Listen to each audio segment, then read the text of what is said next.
vecchio adagio recita: piuttosto che perdere una tradizione, è meglio bruciare un paese. Questa è una forzatura lessicale sul versante del paradosso, ma è anche una grande verità. E lo testimoniano i Grava. Dal lontano 1845 ogni anno si ritrovano da ben 174 anni per festeggiare una ricorrenza. Un forno bruciava, l'incendio è stato spento. Da allora i Grava arrivano da tutto il mondo e si ritrovano gioiosi qui a Revine Lago.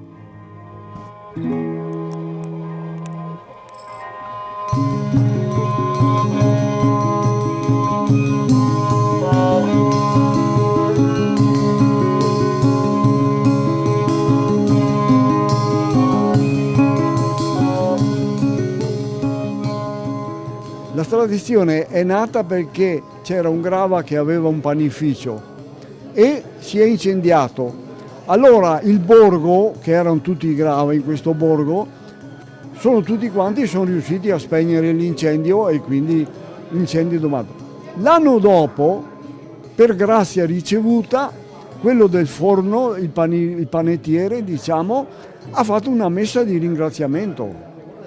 E da allora, con la messa di ringraziamento fatta quella volta, siamo sempre avanti e datate sempre tutte le messe, e è avvenuta la 174esima che è quest'anno.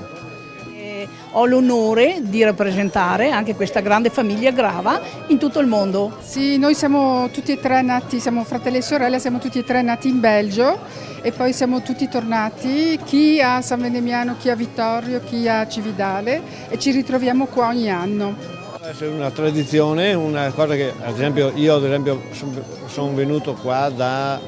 qua da ancora bambino, ancora con i miei genitori eccetera, è una festa meravigliosa, sì, indica molto che la comunità dei Grava è molto unita, è molto fraterna perché ogni anno c'è sempre tanta gente, comunque è una bella cosa, è una bella tradizione che è tanti anni che la facciamo, è sempre bella.